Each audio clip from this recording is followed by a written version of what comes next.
What about these?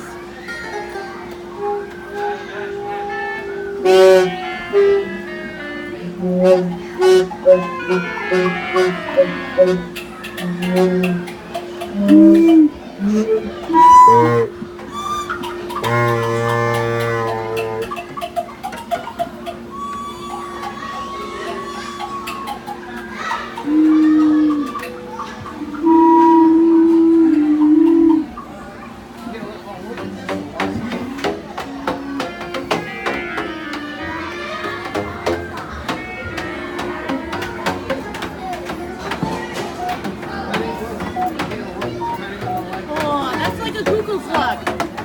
What? Like a cuckoo clock. Cuckoo clock? This is a cuckoo clock. Yes.